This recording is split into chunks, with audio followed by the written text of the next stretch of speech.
ஒரு காலத்துல பாத்தீங்கன்னா நீங்க ரூபா கொடுத்தாலும் கூட நான் அந்த குறிப்பிட்ட சின்னம் தான் போடுவேன்னு சொல்லக்கூடிய மக்கள் இருந்த காலம் உண்டு. எங்க தாத்தா இருந்த மாதிரி எங்க அப்பா இருந்தது இல்லை, எங்க அப்பா இருந்த மாதிரி நான் இருந்தது இல்லை, நான் இருந்த மாதிரி பையன் இருக்கிறது இல்லை.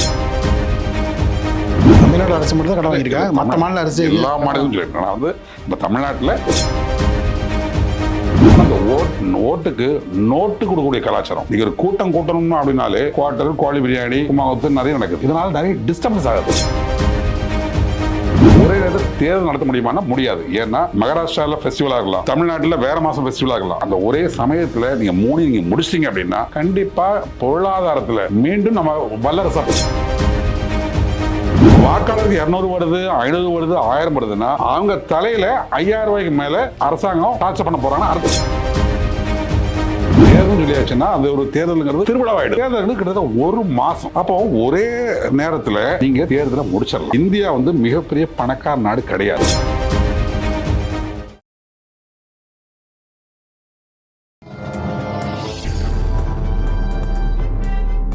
பத்திரிகை.com நேயர்களுக்கு இனிய வணக்கம். பரபரப்பான அரசியல் சூழலில் நம்மோடு இணைந்திருப்பவர் கல்வியாளர், அரசியல் விமர்சகர் திரு சோமசுந்தரம் அவர்கள். வணக்கம் சார். வணக்கம். நல்லா இருக்கீங்களா சார்? சிறப்பாக இருக்கிறேன். நீ எப்படி இருக்கீங்க? நல்லா இருக்கேன் சார். 2026 5 மாநிலங்களுக்கான தேர்தல் வர இருக்கின்றது. கண்டிப்பா. அதாவது தேர்தல் செலவினங்கள் அது ஒரு பக்கம், தேர்தல் வேட்பாளர்கள் தேர்வு செய்கிற முறைகள், ஒவ்வொரு கட்சியினுடைய கடமைகள், இப்போ தேர்தல் கூட்டணிகள் தொடர்பான பேச்சுவார்த்தைகள் அதுவும் வந்து போயிட்டுருக்கு. இதெல்லாம் வந்து இருந்தாலும் தேர்தல் செலவினங்கள், இந்த தேர்தல் செலவினங்களை கருத்தில் கொண்டு செயல்பட வேண்டும் என்று கல்வியாளர்கள் தொடர்ந்து அதாவது நாட்டில் வந்து மக்களுடைய வரி பணத்தை வந்து முறையாக வந்து செலவு செய்யணும். கண்டிப்பாக. அது தேர்தல் ஆணையமாக இருந்தாலும் சரி தான், அமைப்பாக இருந்தாலும் சரி தான், அரசியல் கட்சிகளாக இருந்தாலும் அதை வந்து முறையாக செலவு பண்ணணும்னு சொல்லிட்டு நீண்ட நாட்களாகவே வந்து கல்வியாளர்கள் ரொம்ப ஆக்கப்பூர்வமான கருத்தை தெரிவித்து வருகிறேன். அந்த வகையில் இந்த கேள்வியை உங்கள்கிட்ட நான் வந்து முன்வைக்கிறேன். தேர்தல் செலவினங்கள் அது வந்து ஒவ்வொரு மாநிலத்துக்கும் அந்த இறையாண்மை உட்பட்டு தான் வந்து தேர்தல் நடக்குது. ஆனால் நீங்களே என்ன சொல்கிறீங்க, இந்த தேர்தல் செலவினங்களை குறைப்பதற்கு ஒரே நாடு ஒரே தேர்தல் கொண்டு வருங்க அப்படின்னு நீங்கள் சொல்கிறீங்க. அது எந்த வகையத்தில் ஏற்புடையது? சரி, இப்போ 2021 தமிழ்நாடு அசம்பிளி நடந்தது. 2024 இந்திய பாராளுமன்ற தேர்தல் நடந்தது, உங்களுக்கு தெரியும். அதில் தமிழ்நாடும் உண்டு. திருப்பி 2026 திருப்பி ஒரு அசம்பிளி எலெக்ஷன். சார் 2021, 24, 26, 21, 24 3 வருஷத்துல ஒரு தேர்தல். அது சட்டமன்ற தேர்தல், இது பாராளுமன்ற தேர்தல், அப்புறம் சட்டமன்ற தேர்தல், இதுக்கெல்லாம் உள்ளாட்சி தேர்தல். இப்போ எத்தனை தேர்தல் நீங்கள் நடத்துவீங்க? நீங்கள் ஒரு கல்வியாளர்னு யோசிக்கணும் சார். இதை பண்ணுறது யார்? ஆசிரியர் பெருமக்கள், தொடக்கப்பள்ளி ஆசிரியர்கள், நடுநிலைப்பள்ளி ஆசிரியர்கள், அங்கன்வாடி பள்ளியாளர்கள், உள்ளாட்சி வேலை பார்க்குறவங்க, அதாவது லோக்கல் நகராட்சி வேலை பார்க்கக்கூடிய ஊழியர்கள். இப்போ இதனால் மாணவருடைய படிப்பு பாதிக்கப்படுமானா கண்டிப்பாக பாதிக்கப்படும். ஏன்னா நீங்கள் வந்து தேர்தல் சொல்லியாச்சுன்னா அது ஒரு தேர்தலுங்கிறது திருவிழாவாயிடுது. திருவிழா நீங்கள் எப்படி தீபாவளி, நவராத்திரி 9 நாள் கொண்டாடுறோம், தேர்தல்கள் கிட்டத்தட்ட ஒரு மாதம். சில நேரங்களில் மே மாதம் எலெக்ஷன் நடக்குது, சில நேரங்களில் ஜனவரி மாதம் எலெக்ஷன் நடக்குது, சில நேரங்களில் பிப்ரவரி எலெக்ஷன் நடக்குது. அப்போ அந்த மாணவர்களுடைய படிப்பு பாதிக்கப்படுமானா பாதிக்கப்படும் தான். ஸோ என்னை போன்ற கல்வியாளர்களுடைய தாழ்மையான கருத்து என்னன்னா, ஒரே நேரத்தில் லோக்சபா, அசம்பிளி, உள்ளாட்சி அமைப்பு, இப்போ ஃபார் எக்ஸாம்பிள் சார், இன்னைக்கு நாளை இப்போ 2024 நடக்குது. ஒரு உதாரணம் சொல்றேன். லோக்சபா எனக்கு ஒரு பிடிச்ச ஒரு கேண்டிடேட், அவருக்கு ஒரு ஓட்டு, வாக்குச்சீட்டுனா வாக்குச்சீட்டு, இல்லை மிஷின் தான் மிஷின், ரைட். அசம்பிளி எலெக்ஷன் சோழிங்கநல்லூருக்கு யாரு, அவருக்கு. உள்ளாட்சி அமைப்பு கார்பரேஷன்ல எங்க வார்டுக்கு யாரு போடலாம், அது அவருடைய தனிப்பட்ட விருப்பம். அப்போ ஒரே நேரத்தில் நீங்க தேர்தலை முடிச்சிடலாம். இல்லைன்னா நீங்க லோக்சபாவுக்கு நடத்தணும், அதுக்கான செலவு. இந்தியா வந்து மிகப்பெரிய பணக்கார நாடு கிடையாது. இந்தியா வந்து பொருளாதாரத்தில் பின்தங்கிய மக்கள், அதிக மக்கள் வசிக்கக்கூடிய நாடு இந்தியா தான். 3 பேருக்கும் ஒரே நேரத்தில் தேர்தல் போட்டா அந்த 3 பெட்டியும் பாதுகாக்கிற வேலை இருக்கு பாத்தீங்க. ஒரு பெட்டியை பாதுகாக்கிறதே வந்து பெரும்பாடா போயிடும். அப்படிங்கிறப்ப பாத்தீங்கன்னா 3 பெட்டியை பாதுகாக்கணும்னா ரொம்ப வந்து அவங்களுக்கு பல்வேறு விதமான சிரமங்கள் ஏற்படுமா சார்? சார் நீங்க சொல்றது 100% உண்மைதான் சார். நீங்க சிரமம் ஏற்படும். ஆனா ஒரு தடவை தான், 5 வருஷத்துல ஒரே ஒரு தடவை தான் இந்த சிரமம். இது வந்து 2 வருஷத்துக்கு ஒருக்க, 3 வருஷத்துக்கு ஒருக்க லோக்சபா எலெக்ஷன் பண்ணணும், அசம்பிளி எலெக்ஷன் பண்ணணும், உள்ளாட்சி தேர்தலும் பண்ணணும். எல்லா இடத்துலையும் ஒரு ஓட்டுக்கு ரூபா கலாச்சாரம் ஆயிடுச்சு. ஒரு காலத்தில் பார்த்தீங்கன்னா நீங்கள் ரூபா கொடுத்தாலும் கூட நான் அந்த குறிப்பிட்ட சின்னம் தான் போடுவேன்னு சொல்லக்கூடிய மக்கள் இருந்த காலம் உண்டு. இன்னும் ஓப்பனாக சொல்ல போனால் எங்கள் தாத்தா இருந்த மாதிரி எங்கள் அப்பா இருந்தது இல்லை, எங்கள் அப்பா இருந்த மாதிரி நான் இருந்தது இல்லை, நான் இருந்த மாதிரி பையன் இருக்கிறது இல்லை. இதில் மாற்றுக்கிறது இல்லை. அவங்களாம் என்ன சொல்லுவாங்கன்னா, நான் இவர் தான் போடுவேன், 5 ரூபா கொடுத்தா கூட வாங்க மாட்டாங்க. ஒரு காலத்துக்கு இருந்தது. இப்போ நீங்கள் பார்த்துருப்பீங்க, நான் எல்லா மக்களையும் சொல்லலை, எல்லா மக்களும் ரூபா ஆகிறாங்க, எல்லா கட்சியோட ரூபா கூட சொல்லலை. ஆனால் இந்த ஓட்டுக்கு நோட்டு கொடுக்கக்கூடிய கலாச்சாரம் அதிகரிச்சுட்டே இருக்குது. நீங்கள் ஒரு கூட்டம் கூட்டணும் அப்படின்னாலே குவார்ட்டர், கோழி பிரியாணி, கும்மாங்குத்து நிறைய நடக்குது. இதனால் நிறைய டிஸ்டர்பன்ஸ் ஆகுது. அழகாக நீங்கள் 5 வருஷத்துக்கு ஒரே நாடு ஒரே தேர்தல் சிறப்பாக நடக்குமா? இது எந்த பிரச்சனை வருது? இதைத்தானே மத்திய அரசு சொல்லிட்டு இருக்காங்க. இல்லை சார், ஒவ்வொரு முறையும் தேர்தல் வந்தால் பல்வேறு விதமாக நீங்கள் சொல்கிறீங்களா தேர்தல் திருவிழா 5 வருஷத்தில் லோக்சபா, அசம்பிளி, உள்ளாட்சி மாறி மாறி வந்தால் வாக்காளர்களுக்கு வந்து அது விருப்பம் ஜனநாயக திருவிழா தானே. நீங்க பொருளாதாரத்தை பார்க்கணும், மாணவருடைய கல்வியை பார்க்கணும். மாணவருடைய கல்வி பாதிக்கப்படுது. நீங்க அது வெரி வெரி இம்பார்ட்டன்ட். நீங்க சொல்றது மக்கள், அதாவது வேட்பாளருக்கு நிறைய செலவு வருது. ரைட்டு, வேட்பாளர் ஏன் செலவழிக்கிறாங்க? நான் உங்க பாயிண்ட்டுக்கு வரேன் சார். நான் இப்போ ஒரு வேட்பாளர், நான் ஒரு எம்எல்ஏ எலெக்ஷன் நிற்கிறேன், நான் 30 கோடி ரூபாய் செலவழிக்கிறேன் அப்படின்னா 50 கோடி நான் எடுக்க தான் பார்ப்பேன். 50 கோடி நான் எடுத்தா தான் 30 கோடி என்னால் செலவழிக்க முடியும். இப்போ நீங்கள் எம்பி எலெக்ஷன் நிற்கிறீங்க, ஒரு 60 கோடி செலவழிக்கிறீங்க அப்படின்னா கண்டிப்பாக நீங்கள் 70 கோடி நீங்கள் எடுக்க தான் பார்ப்பீங்க. இப்போ வாக்காளருக்கு 200 வருது, 500 வருது, 1000 வருதுன்னா அவங்க தலையில் 5000 ரூபாய்க்கு மேலே அரசாங்கம் டார்ச்சர் பண்ண போகிறாங்கன்னு அர்த்தம். இங்கே தயவு செய்து அந்த நேரத்தில் பணம் வர்றது சந்தோஷமாக இருக்கும். ஒரு 500 கிடைக்குது, 1000 கிடைக்குது, லோக்கல் பாடி எலெக்ஷன் எனக்கு 500 ரூபா கிடைச்சிது, பார்லிமெண்ட் எலெக்ஷன் எனக்கு ஒரு ஓட்டுக்கு 200 கிடைச்சது, சந்தோஷமா இருக்கும். ஆனால் அடிப்படை திட்டங்கள் இன்னைக்கு பார்த்தீங்கன்னா தமிழக அரசு எவ்வளவு கடன் வாங்கியிருக்காங்க, இந்தியாவே எவ்வளவு கடன் வாங்கியிருக்கு. ஒரே நேரத்தில் நீங்க எலெக்ஷன் எடுத்தீங்கன்னா தமிழ்நாடு அரசு மட்டும் தான் கடன் வாங்கியிருக்காங்க, மற்ற மாநில அரசு எல்லா மாநிலமும் சொல்லியிருக்கேன். நான் நம்ம தமிழ்நாட்டில் தமிழில் பேசியிருக்கோம், அதாவது பேசுகிறேன். ஆந்திராவும் வாங்கியிருக்காங்க, யூபியும் வாங்கியிருக்காங்க. நான் தமிழ்நாட்டை கரண்ட் கவர்மெண்ட்டை குறை சொல்லணும் அவசியம் இல்லை. பட் எல்லா கவர்மெண்ட்டும் கடன் வாங்கியிருக்காங்க. எதுக்காக வாங்கிட்டு இருக்காங்க? செலவு அதிகரிச்சுட்டே இருக்குது. நீங்கள் செலவு சுருங்கணும் அப்படின்னா கண்டிப்பாக நீங்கள் இதை பண்ணித்தான் ஆகணும். ஒரே நேரத்தில் நீங்கள் தேர்தல் நடத்துங்க. பட் நீங்கள் கேட்பீங்க, ஒரே நேரத்தில் இந்தியா ஃபுல்லாக நடத்த முடியுமா? அது நடத்த முடியாது, அதில் மாறுக்கிறதே இல்லை. ஒரே நேரத்தில் ஓட்டு எண்ணலாம், ஒரே நேரத்தில் தேர்தல் நடத்த முடியுமான்னா முடியாது. ஏன்னா மகாராஷ்டிராவில் ஃபெஸ்டிவலாக இருக்கலாம், தமிழ்நாட்டில் வேறு மாதம் ஃபெஸ்டிவலாக இருக்கலாம். பட் அந்த ஒரே சமயத்தில் நீங்கள் நீங்கள் முடிச்சிட்டிங்க அப்படின்னா கண்டிப்பாக பொருளாதாரத்தில் மீண்டும் நம்ம வல்லரசாக போவோம். நீங்கள் சைனாவை விட இந்தியாவில் பாப்புலேஷன் இன்றைக்கி அதிகமாகிட்டு இருக்கு, நாளுக்கு நாள் பாப்புலேஷன் அதிகரிச்சுட்டு இருக்கு. ஸோ நம்மளும் ஒரு தேர்தல் சீர்திருத்தத்தை கொண்டு வரணும்.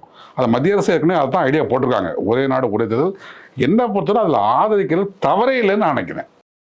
ஒரே நாடு ஒரே தேர்தல் அது ஆரோக்கியமான போக்கு வழிவகுக்குமா, இல்லை அதை மாற்றி வேறு இது ஒரே கட்சி நடைமுறைக்கு கொண்டு வரதுக்கான அது ஒரு சூழ்ச்சியா ஒரே நாடு ஒரே தேர்தல் என்பது? சார் அப்படி வராது. அது ஒரே கட்சி எப்படி சார் வரும்? இப்போ உதாரணமாக இப்போ பார்லிமெண்ட் எலெக்ஷனில் எனக்கு பிடிச்ச கட்சி தான் நான் போடுவேன். நீங்கள் எல்லா இடமும் சின்னம் தான், உங்களுக்கே தெரியும். அசம்பிளி எலெக்ஷன் எனக்கு இந்த கட்சி தான் பிடிச்சிருக்கு, நான் பார்லிமெண்ட்டுக்கு போடுறது அதே ஓட்டு போடணும் அவசியம் இல்லை. லோக்கல் பாடி எலெக்ஷன் எனக்கு தெரிஞ்ச நண்பர், எனக்கு அடுத்த தெருக்காரரு, எனக்கு ஏற்ற வீட்டுக்காரரு, நான் அவருக்கு தான் ஓட்டு போடுவேன். நான் லோக்சபாவில் எந்த கட்சிக்கு போடுறேனோ அதே ஓட்டை தான் லோக்கல் பாடி எலெக்ஷன் போடணும்னு அவசியமே இல்லை. இங்கே என்ன ஒரு கேள்வி வரும் அப்படின்னா, திடீர்னு கவர்மெண்ட் கவுந்துட்டா அப்படி ஒரு கேள்வி வரும். உதாரணமாக எம்எல்ஏக்கு அணிதாகிறாங்க, அந்த மாதிரி வந்ததுன்னா அதற்கான சீர்திருத்தம் ஏற்படுத்தணும். பொதுவாக எம்எல்ஏக்கு கட்சி மாறக்கூடாது. ஒரு காலத்தில் பார்த்தீங்கன்னா சார் 1980 அந்த பீரியட்லாம் எம்எல்ஏக்கள் உடனே கட்சி மாறுவாங்க. நான் நிறைய பார்த்துருக்கேன். அதுதான் இப்போ கொண்டு வந்தாச்சு, கட்சி தடை சட்டம் கொண்டு வந்தாச்சு. அதனால் எம்எல்ஏ பதவி பறி போயிடும். அப்போ சிறப்பு தான். ஸோ இப்போ ஒரு வேளை ஒரு எம்எல்ஏ இறந்து விட்டால், ஏதோ ஒரு காரணமாக இறந்து விட்டால், அதுக்கு அடுத்த கேண்டிடேட் அங்கே இங்கே பை எலெக்ஷன் நடத்தாமல் அதுக்கு அடுத்த கேண்டிடேட் யார், அதுக்கு அடுத்து ஓட்டு வாங்கினது யார், ஸோ அவருக்கு அந்த வாய்ப்பு கொடுக்கலாம். இந்த 2 வருஷமும் அவருக்கு அந்த வாய்ப்பு கொடுக்கலாம். திருப்பியும் அங்கே தேர்தல் கொண்டு வர வேண்டாம். ஸோ 5 வருஷமோ தேர்தலுக்கு 5 வருஷத்துக்கு ஒரு வருஷம் வரணும். தீபாவளிக்கு வருஷத்துக்கு ஒரு தான் வரணும். பொங்கலுக்கு வருஷத்துக்கு ஒரு தான் வரணும். தேர்தலும் வருஷத்துக்கு ஒரு தான் வரணும். இது வந்தால் தான் சிறப்பாக இருக்கும். இல்லைன்னா உங்களுக்கு நாளுக்கு நாள் இது ஒரு தேர்தல் திருவிழாவாக நீங்கள் ஒரு தடவை பார்த்துருப்பீங்க. 96 தேர்தல் தமிழ்நாட்டில், பாராளுமன்ற தேர்தல், சட்டமன்ற தேர்தல். எனக்கு தெரிஞ்சு 98 பாராளுமன்ற தேர்தல், 99 பாராளுமன்ற தேர்தல், 2001 சட்டமன்ற தேர்தல். நீங்கள் 96 to 2001 நீங்கள் எடுத்தீங்கன்னா 5 வருஷம் சார், 4 தேர்தல். அப்போ உங்களுக்கு தமிழ்நாட்டுன்னு சொல்ல இந்தியா உங்களுக்கு இன்னொரு தேர்தல் விட்டுட்டீங்க, உள்ளாட்சி மன்ற தேர்தல் நடத்துது. எஸ், அழகா சொன்னீங்க, லோக்கல் பாடி. அப்போ 5 தேர்தல் நீங்கள் நடத்தீங்கன்னா கடந்தான் முடியும். அப்போ நம்ம எப்படி யூஎஸ் அளவு போக முடியும்? யூஎஸ்ஏ அளவு போகணும் அப்படின்னா கண்டிப்பாக ஒரு சீர்திருத்தம் கொண்டு வரணும்னு நான் நினைக்கிறேன். நீங்கள் அமெரிக்கா பற்றி சொன்னதுனால ஒரு விஷயம் உங்களுக்கு வந்து குறிப்பிட்டு சொல்கிறேன். 50 மாநிலங்கள் நம்மளை விட இன்னொரு மடங்கு அதிகம் அமெரிக்காவில். ஆமாம், அந்த 50 மக்கள் தொகை நம்ம தான் அதிகம். மக்கள் தொகை நம்ம தான் அதிகம். ஆனால் 50 மாநிலத்தில் பார்த்தீங்கன்னா வாக்குச்சீட்டு முறை தான். கண்டிப்பாக நம்ம இங்கே பார்த்து என்ன கொண்டு வரோம் தேர்தலப்போ எலக்ட்ரானிக். சார் அது தவறு இல்லை. இப்போ அதில் மிஷினில் தவறுன்னு யாராலும் ப்ரூவ் பண்ண முடியல.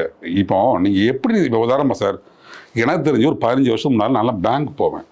பேங்க்கில் போய் தான் அமௌண்ட்டை கேஷை டெபாசிட் பண்ணணும், அமௌண்ட்டை எண்ணிக்கிட்டு இருப்போம் எனக்கு தெரிஞ்சு. இன்றைக்கி யங்ஸ்டர்ஸ்லாம் பார்த்தீங்கன்னா ஃபோன்பேங்கிறாங்க, ஜிபேங்கிறாங்க. அப்கோர்ஸ் நம்ம எல்லாமே அதை யூஸ் பண்ணிகிட்டு இருக்கோம். சிஸ்டமே மாறிடுச்சு. அதுக்காக நம்ம ஃபோன்பே தவறு, ஜிபே தவறுன்னு சொல்லுறது தவறு. நம்ம அந்த டெக்னாலஜி தெரியணும், அவ்வளோதான். இப்போ அழகாக இப்போ சார் இந்த டிஜிட்டல் வந்து முறை இது அமெரிக்காவில் மட்டும் இல்லை, உலகம் முற்றிலும் இருக்குது. நீ சொல்கிற கண்டிப்பாக முறைகள் கண்டிப்பாக அது வங்கி சார்ந்த நடைமுறைகள், ஜிபே, ஃபோன்பே எல்லாமே. ஆனால் அவங்க என்ன சொல்கிறாங்க, ஜனநாயகம் என்பது அதை வந்து நம்ம வந்து எலக்ட்ரானிக் மிஷினில் போட்டு நம்ம வந்து சந்தேகத்திற்கு இடமாக வந்து இருக்கக்கூடாது. வாக்குச்சீட்டை முறை தான் நம்ம நல்ல முறை, அந்த முறையை தான் பின்பற்றணும். எங்களுக்கு வந்து எலக்ட்ரானிக் மிஷினை வந்து கொண்டு வர தெரியாதா அப்படின்னு அங்கே கேள்வி கேட்குறாங்களே. Right sir. அமெரிக்காவில் பாப்புலேஷன் வந்து ரொம்ப குறைவு. இந்தியா வந்து சைனாவை விட நம்ம அதிகம். ஸோ கண்டிப்பாக நமக்கு இந்த சிஸ்டம் தான் கொண்டு வரப்படணும். நீங்கள் பார்த்தீங்கன்னா உங்கள் பாயிண்ட் வர சார், நான் ஒரு கல்வியாளர் முறையில் சொல்கிறேன். ஒரு காலத்தில் எக்ஸாம்ஸ், இந்த நீட்டு, அதாவது ஐஐடி எக்ஸாம்ஸ் பேப்பர்ஸில் எழுதுன கான்செப்ட்லாம் உண்டு. இன்னைக்கு கம்ப்யூட்டர்ஸ் எக்ஸாம் வந்தாச்சு, கம்ப்யூட்டர்லாம் பண்ணுறாங்க. அதாவது கம்ப்யூட்டரில் ஏமாதான் சொல்ல முடியுமா? வாய்ப்பே இல்லை சார். சந்தேகம் வந்து பேயை விட பயங்கரமானது, நோயை விட கூடியது. ஏற்கனவே தேர்தல் ஆணையம் தெளிவாக விளக்கம் கொடுத்துட்டாங்க. தோத்தா மிஷினை குறை சொல்றதும், ஜெயிச்சா நம்மளை சொல்றதும் தவறு. பிஜேபி ஒவ்வொரு மாநிலத்துக்கும் மாநிலம் வேறுபட்டதுன்னா வந்து இந்த மாதிரி கருத்துல சொல்றாங்க. கண்டிப்பா சார். என்ன பொறுத்தவரை ஒரே நாடு ஒரே தேர்தல், வாக்குச்சீட்டு முறையை விட இது சிறப்பு தான். அதில் மாற்று கருத்தே இல்லை. ஏன்னா உங்களுக்கு ஈஸியாக கவுண்டிங்லாம் கொஞ்சம் ஈஸியாக இருக்கும். நீங்கள் வந்து 1980 எனக்கு நல்ல நினைவு இருக்குது. நீங்கள் எலெக்ஷன் முடிஞ்சதுன்னா மறுநாள் வந்து என்ன மாட்டாங்க, அதுக்கு அடுத்த நாளாக எண்ணுவாங்க. இந்த லீடிங்கே மத்தியானம் 3:30 மணிக்கு தெரியும் சார். அது வந்து பாதுகாக்கப்பட்டு எஸ் அங்கே இருக்கிற அருகில் இருக்கிற கல்லூரிகள் ஹெட் குவார்ட்டர்ஸ்குள்ள போகும். கல்லூரியில் இருக்கதும் நீங்கள் வந்து கவுண்டிங் ஆரம்பிக்கும் பொழுது மத்தியானம் 3:30-4 மணிக்கு. உதாரணமாக 1982 83 திருச்செந்தூர் பை எலெக்ஷன் நடக்குது எங்கள் ஊர் சைடில். அது ஈவினிங் தான் தெரியுது யார் லீடிங் வராங்க. நைட்டு வரைய, நைட்டு 1 மணி 2 மணி மறுநாள் காலையில் வரைய போயிட்டு கவுண்டிங் போயிட்டு இருக்கு. இன்னைக்கு மிஷின் வந்தாச்சு. 11 மணிக்கே தெரிஞ்சது. காலைல 11 மணிக்கு டிஎம்கேவா ஏடிஎம்கேவா, சென்ட்ரலில் பிஜேபியா காங்கிரஸா, நமக்கு ஒரு ஐடியா கிடைச்சிது. மேபி மாறலாம், ட்ரெண்டிங் மாறலாம், 2 மணி கூட மாறலாம். பட் நமக்கு ஒரு ஐடியா கிடைச்சிடும். ஒரு காலத்தில் அப்படி கிடையாது சார். ஈவினிங் வரைய, நைட்டு வரைய, 1 மணி வரைய அவங்களுக்கு வந்து கவுண்டிங் பண்ணிக்கிட்டே இருப்பாங்க. ஸோ இது வந்து மாற்றம் ஒன்று தான், மாறாது. வாக்குச்சீட்டு முறையாக இருந்தால் கல்வியாளர்களுக்கு வந்து கூடுதல் பண்ணி அந்த பணிகளை செய்வதற்கு பல்வேறு நெருக்கடிகளும் சொல்லலாம் இல்லைங்களா? கல்வியாளர்கள் மட்டும் இல்லை, பல்வேறு விதமான பணியாளர்கள், கண்டிப்பாக அரசு துறை சார்ந்த ஊழியர்கள் ஈடுபடும் பொழுது அவங்களுக்கு வந்து மன உளைச்சல் ஏற்படலாம் சொல்லலாம். இப்போ நீங்கள் சொல்கிற போல தான் இப்போ வந்து மிஷினில் தானே வேலை பார்க்க போகிறாங்க. அவங்களுக்கு என்ன கூடுதல் பணி, கூடுதல் நெருக்கடி, கூடுதல் சுமை. நீங்கள் இல்லை உங்களுடைய பாயிண்ட் ஆஃப் வியூக்கு நான் வரேன். அப்படிங்கிறப்ப அவங்களுக்கு வந்து பல்வேறு விதமான கோரிக்கைகளை பல மடங்கு எதிர்பார்ப்பது சரியா இல்லை? நீங்கள் அழகாக கேள்வி கேட்குறீங்க. அதாவது சார், நான் ஏற்கனவே இப்போ தான் சொல்லி முடித்தேன். 96 ஒரு எலெக்ஷன், 98 ஒரு election, 99 election, local body election, 2003 election. நீங்கள் 5 தடவை நடத்தினா கூட 5 தடவை நீங்கள் மிஷினில் கவுண்ட் பண்ணணும். 5 தடவை இந்த பணியாளர்களை தேர்தல் நேரத்தில் நீங்கள் ஈடுபடுத்தணும். அப்போ மாணவர்களுடைய கல்வி பாதிக்கப்படுமானா பாதிக்கப்படும். ஒரே நேரத்தில் நீங்கள் நடத்தும் பொழுது, மிஷினை வச்சு நடத்தும் பொழுது அந்த 1 வருஷம்தான் கல்வியில் பாதிப்பு ஏற்படுமே தவிர எல்லா வருஷமும் கல்வியில் பாதிப்பு ஏற்படுத்தாது. இப்போ மார்ச் ஏப்ரல் முடிந்து தானே சார் வந்து தேர்தல் அறிவிக்க போகிறாங்க தமிழ்நாட்டில். சார் ஏற்கனவே ஒரு கரெக்டு. கடந்த காலங்களில் இப்போ நீங்கள் சொல்ல கரெக்டு. கடந்த காலங்களில் ஜனவரி மாதமும் தேர்தல் நடந்திருக்கு. இப்போ மே மாதம் ஏப்ரல் மாதம்னா அந்த 2 மாதம் வந்து உங்களுக்கு வந்து போதுமான அவகாசம் இருக்குல்ல சார்? சார் இப்போ சிபிஎஸ்சியை பொறுத்தவரை உங்களுக்கு தெரியும், ஏப்ரல் மேல தான் சிபிஎஸ்சி எக்ஸாமே நடக்குது. இப்போ ஜேஇ எக்ஸாம் ஜனவரியில் இருக்குது, ஜேஇ மெயின், ஜேஇ இன்னொரு மெயின் 2 ஏப்ரல் எண்டில் வரப்போகுது. கேட் எக்ஸாம் மேல் நடந்துட்டு இருக்கு. நிறைய ஸ்டேட் போர்டோட வந்து சிபிஎஸ்சி கம்மி தானே, நம்ம அதையும் பார்க்கணும்ல. Correct sir. இந்தியா முழுக்க சிபிஎஸ்சிக்கிறாங்க. இது தமிழ்நாட்டில் வந்து 10 லட்சம் மாணவர்கள் எழுதுறாங்கன்னா இந்தியா முழுக்க எல்லாரும் ஃபாலோ பண்ணுறது சிபிஎஸ்சி கொண்டு வராங்க இந்தியா முழுக்க. அப்போ அந்த மாணவர்கள் இருக்கிறாங்களே. ஸோ மே மாதமும் நீ பார்த்தீங்கன்னா நிறைய காம்படிட்டிவ் எக்ஸாம் நடக்குது, ஜூன் மாதமும் நடக்குது, உங்களுக்கு சப்ளிமெண்ட்ரி எக்ஸாம் நடக்குது. ஸோ எந்த மாதத்தில் நடத்தினாலும் மாணவர்களுக்கு கல்வி பாதிக்கப்படக்கூடாது. மாசம் மாணவர்களுக்கு போட்டித் தேர்வு, கண்டிப்பாக நுழைவுத் தேர்வு நடக்குது, நேர்முக தேர்வு நடக்குது. 5 வருஷத்துக்கு ஒரு தேர்தல், நீங்கள் 5 வருஷத்துக்கு ஒரு எலெக்ஷன் நடத்துங்க, அப்போ சிறப்பாக இருக்கும். அதே நேரத்தில் இந்த டெக்னாலஜி நீங்கள் சொன்ன மாதிரி இந்த மிஷின்ஸை கொண்டு வாங்க, நீங்கள் வாக்குச்சீட்டுக்கு பதிலாக கொண்டு வந்தது சிறப்பு தான். இது நிறைய பேர் வரவேற்கிறாங்க, நிறைய கட்சிகள் இதை வரவேற்கிறாங்க. எல்லா கட்சியிலும் என்ன தெரிஞ்சு வரவேற்கிறாங்க. தோல்வி செஞ்சுச்சா எல்லாம் ப்ளேம் பண்ணுவாங்க. இல்லை, நான் உங்கள்கிட்ட ஒன்று கேட்குறேன். நீங்கள் வந்து வாக்குச்சீட்டில் வாக்களித்த அந்த மனநிலைக்கும் இப்போ நீங்கள் ஓட்டு மிஷினில் வந்து வாக்களிக்கிற மனநிலைக்கும் உண்மையை சொல்லுங்கள். அது உண்மையை சொல்லுங்கள். அப்போ இருந்த அந்த மனநிலை, நீங்கள் வந்து சின்னத்தை பார்ப்பீங்க, கண்டிப்பாக அவங்க பேப்பரில் வாங்கி சின்னத்தை பார்ப்பீங்க, ஆமாம், யோசிப்பீங்க, கண்டிப்பாக. அதாவது பார்த்தீங்க வேட்பாளர் பேரை பார்ப்பீங்க, உண்மைதான் இல்லைங்களா? இன்னைக்கு மிஷினில் போய் நின்றுக்கிட்டு அந்த சிந்தனை வந்து உங்களுக்கு வருமா? நான் வந்து உணர்வுபூர்வமாக அந்த கேள்வி கேட்குறேன். நீங்களும் உண்மையை வந்து பதில் சொல்லணும், உண்மையாக சொல்லணும் சார். நீங்கள் சொல்லுறது யார பதில் சொல்லிட்டு வாக்குச்சீட்டுங்கும்போது ஒரு பழைய காலத்து நான் வாக்குச்சீட்டில் நான் ஓட்டு போட்டிருக்கேன், மிஷினில் ஓட்டு போட்டு வரேன். இப்போ உள்ள யங்ஸ்டர்ஸ் யாருமே வாக்குச்சீட்டை போட்டது இல்லை. இப்போ உள்ள யங்ஸ்டர்ஸ் சொல்கிறேன், வாக்குச்சீட்டில் போடும்போது இப்படி தேடுவோம். 14 பேர் ஒரு கட்சி, புதிய சூரியன், அந்த வேட்பாளர் அப்படியே குத்திட்டு ஃபோல்டு பண்ணி எடுத்து பாக்ஸில் போடுவோம். இப்போ மிஷின் வந்துருச்சு. நம்ம ஒரு சின்னம், நமக்கு ஒரு சின்னம் பிடிக்குது, ஏதோ ஒரு சின்னம் ப்ரெஸ் பண்ணால் லைட் எரியுது. ஸோ இதுக்கு எப்படி நான் கம்பேர் பண்ண ஆசைப்படுறோம்னா, ஒரு காலத்தில் நாங்கள் சம்பளம் வாங்கும் பொழுது கேஷாக கொடுப்பாங்க. 10,000 வாங்குறோம்னா அப்படி எண்ணி பார்ப்போம். இப்போ அப்படி இல்லை, மொபைலில் பார்க்குறோம், உடனே வந்துடுது, அவ்வளோதான். அது கேஷ் நீ வேணும்னா நான் அமௌண்ட்டை கேஷாக கூட எடுத்துக்கிடலாம். பட் இதுவும் டெக்னாலஜி தானே சார். டெக்னாலஜி நம்ம அக்செப்ட் பண்ணி தான் ஆகணும். ஒரு காலத்தில் குடவோலை இருந்தது, உத்தரமேரூரில் நீ சொல்றதெல்லாம் கரெக்டு தான். நம்ம தான் மற்ற நாடுகளுக்கும் மற்ற மாநிலங்களுக்கும் முன்னோடியாக இருந்தோம். அதில் எனக்கு மாற்று கருத்து இல்லை. குடவோலை சிஸ்டம் இங்கேயும் தான் ஆரம்பிச்சது. பட் இன்றைக்கு டெக்னாலஜி கொஞ்சம் வளர்ந்ததுனால மாற்றுறதுக்கு இல்லை, அது மாற்றம் ஒன்று தான், மாறாது. இதை கண்டிப்பாக எல்லாருமே வரவேற்று தான் ஆகணும். ஒரு நாளைக்கு பார்த்தீங்கன்னா, ஒரு தடவை பார்த்தீங்கன்னா நீங்கள் வந்து எல்லாமே எக்ஸாம்ஸ் வந்து நீங்கள் பேப்பரில் எழுதணும். நீங்கள் கம்ப்யூட்டரில் எல்லாமே எக்ஸாம் எழுதுறாங்க சார்.